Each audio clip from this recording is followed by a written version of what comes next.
Serrayer, que es periodista del diario Voz Populi. Hola Mercedes, ¿qué tal? ¿Cómo estás? Hola, ¿qué tal?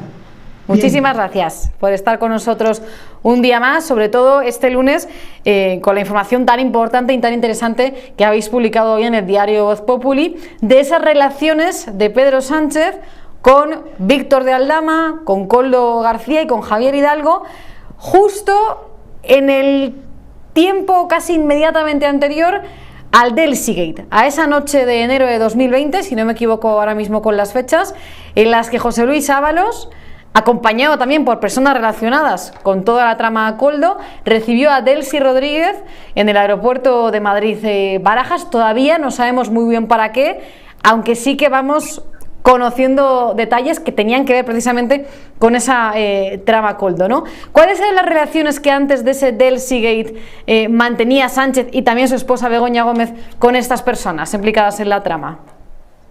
Sí, pues tenemos unos meses muy curiosos e interesantes previos al Delsey-Gate, que es la madrugada del 20 de enero de 2020, ¿no? Entonces, ¿qué es lo que ocurre? Todo arranca, podríamos decir, en febrero. En febrero del 19, Pedro Sánchez es el primer dirigente europeo que reconoce a Juan Guaidó como presidente encargado de Venezuela, reclama elecciones libres y se muestra muy claro y muy paso al frente muy llamativo, ¿no? En aquel momento, esto implica que las sanciones a Venezuela por parte de Estados Unidos se recrudecen y entonces es más difícil para algunas empresas españolas como Globalia cobrar la deuda que tenía Venezuela con ellos. Y entonces Zapatero, se cuenta en el sumario de la operación del Orme y también lo cuenta la agencia tributaria, Zapatero tenía el encargo de Globalia, aseguran que no retribuido, de conseguir una intermediación pero que se cobrara a Globalia. Zapatero lo deja porque está muy complicada la cosa, ¿no? Bien, febrero de 2019, pues lo siguiente ya tenemos en el verano de 2019, hay un acercamiento entre Víctor Aldama, que es el comisionista de la trama Koldo, y un empresario venezolano muy próximo a Delcy Rodríguez, la vicepresidenta, que se llama Jorge Jiménez Ochoa, pues tiene una serie de tratos para que haya un traspaso de futbolistas. Sabemos que Víctor Aldama es el dueño del Zamora, ¿no? Y este empresario venezolano también ahora es el presidente de la Federación Venezolana de Fútbol. Vale, pues tiene un acercamiento y se crea una sociedad que va a tener mucha importancia en todo esto, que se llama APAMATE, ¿vale? Corporate and Trust, en agosto del 19. Ya en septiembre sabemos que hay este viaje tan llamativo a San Petersburgo, donde coincide Begoña Gómez con Víctor de Aldama, con Javier Hidalgo y más gente. También el ministro de Turismo de Venezuela, Félix Plasencia, y también está evidentemente el secretario general de la OMT, que se llama Zurab Pololikashvili. Ya sabéis que es esta agencia de turismo que tiene la sede en España, ¿no? Y que dirige este señor.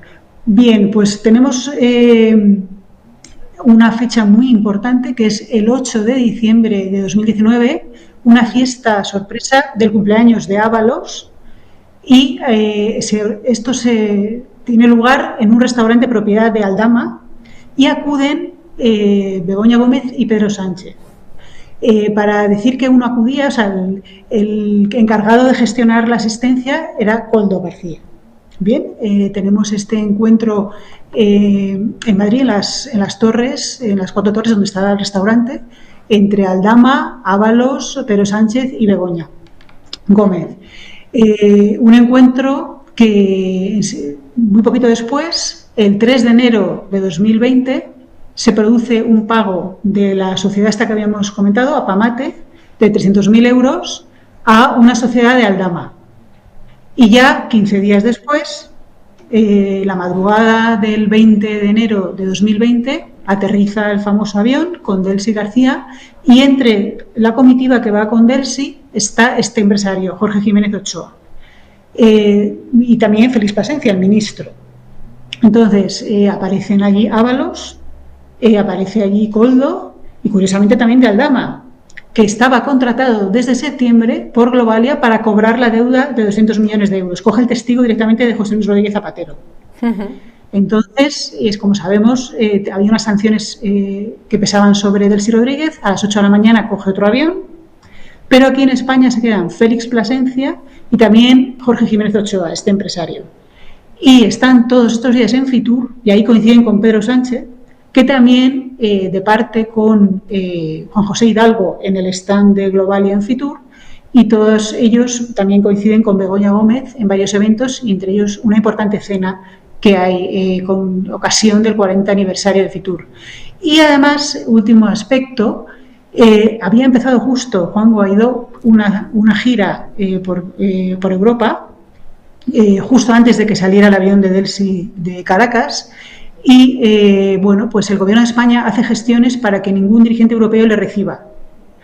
Está a punto de tener éxito con Macron, pero al final no lo tiene. Todos le reciben, los que iba a encontrarse, que eran Johnson, Merkel y Macron, y el único dirigente europeo que no recibe a Guaidó es Pedro Sánchez.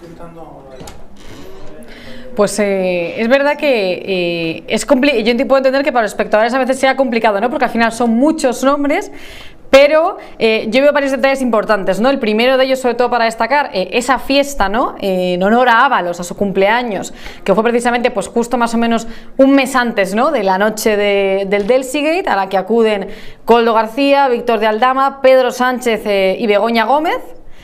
¿Y quiénes estaban esa noche, ¿no? junto a Delcy Rodríguez en el aeropuerto de Barajas? Que estaba, como comentabas, Mercedes, ese ministro venezolano, ¿no? Félix Plasencia, junto a Víctor de Aldama, Javier Hidalgo, ¿no? Que era el que iba a recuperar ese dinero encargado por Globalia. Estaban contratados, o sea, Víctor de Aldama estaba contratado expresamente para conseguir este dinero por parte de Globalia. Y bueno, con una comisión de 5 millones de euros, si tenía éxito. Aquí acude, o sea, sí, acudió allí para intentar recuperar ese dinero, y de hecho es una de las dudas que nos hacemos, si ese dinero era lo que iba en las decenas de maletas, ¿no? Que se dice que ese día también bajaron del avión, no solo Delcy Rodríguez, sino también lo que llevaba con ella. Sí, así es. Bueno, esto fue una exclusiva de Voz Populi. El 23 de enero de 2020, Voz Populi desveló todo este episodio, el del Delsigate. Y bueno, pues ha habido teorías de todo tipo. Para empezar, el propio Ábalos ha dado por lo menos 5 versiones de lo que allí ocurrió, ¿no? Y bueno, hace poco hemos tenido unas fotografías que desveló El Mundo, donde se les puede ver perfectamente a Ábalos, a Koldo García, también se ve a Víctor de Aldama, que va seguido muy pegado a ellos. Su cometido era recuperar esta deuda. En esas maletas, bueno, se habló que había oro, pero luego también se ha querido decir que, bueno, que el oro, por un motivo físico, que pesa mucho y no sería tan fácil transportarlo así en unas maletas y en un avión, pero estaba ese pago, era perentorio para Globalia, que además iba a ser comprada por Iberia, y con una operación de 1.000 millones. Y bueno, hay una serie de pagos también que Venezuela, por las sanciones, le cuesta mucho realizar. Entonces, estos vuelos de Delcy Rodríguez eran habituales. También tenía que pagar a funcionarios en embajadas porque tenían complicado el juego de las divisas y las transferencias, ¿no? También se ha hablado, sabéis que Venezuela ofrecía pagar con gasolina. Sí. Y de hecho, el empresario del que hemos hablado, Jorge Jiménez Ochoa, era contratista de PDVSA, la famosa estatal venezolana de petróleos, e incluso criptomonedas, que se llaman Petros, una criptomoneda que desarrolló Venezuela, también ofrecía realizar estos pagos. Y bueno, esos pagos podían ser directamente para alguna de las empresas, entre ellas Globalia, que lo reclamaban, o para otras personas u organizaciones. Todavía no hemos conseguido desvelar, pero ahí estamos. Pero también después de ese Delsigate, si no me equivoco, Mercedes, fue cuando se aprobó también el rescate a Globalia. Sí, a ver, estamos en el 20 de enero de 2020, la pandemia irrumpe a principios de marzo, y desde el minuto 1 Aldama, que está con una relación privilegiada y muy intensa, que le dicen casi como que es un funcionario más del Ministerio de Transportes, está todo el día metido en el Ministerio de Transportes.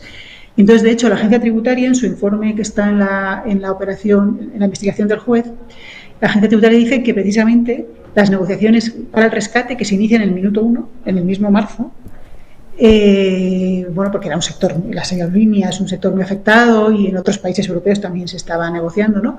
Desde el minuto 1 está este hombre negociando el rescate y al estar ahí todo el día en el ministerio es cuando ve la oportunidad de dedicarse a la venta y a las comisiones con las mascarillas. De hecho, ese es el punto cero de la trama más pura de mascarillas, ¿no? Así lo dice la agencia tributaria.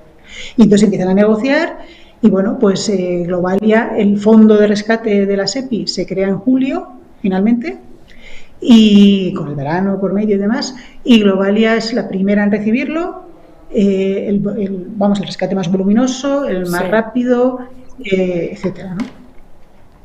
Pues cada vez vamos sabiendo más cosas de esa noche, de esas relaciones que ya mantenía Sánchez con estos empresarios, estas personas vinculadas con la trama Koldo, justo antes del Delsigate. Cómo parece que todo también engloba, por un lado, al expresidente José Luis Rodríguez Zapatero y también a las relaciones del gobierno con Venezuela, y cómo justo después se produjo ese cambio de opinión al que Sánchez nos tiene tan acostumbrados, ese cambio de postura política respecto a Juan Guaidó, a quien previamente había reconocido como presidente interino de Venezuela y a quien después se negó a recibir como presidente, ¿no?, en España, justo después de esa reunión. Estaremos pendientes de lo que publiquéis en Voz Populi en próximas ediciones, porque aunque cada vez tenemos más luces de ese día, de esa noche y del caso Koldo, todavía estamos seguros de que quedan muchas sombras por averiguar. Hay otro tema por esclarecer. Hay otro tema del que también hablas hoy, Mercedes, en Voz Populi, que es muy interesante porque también estás cubriendo todo lo relativo al hermano de Pedro Sánchez,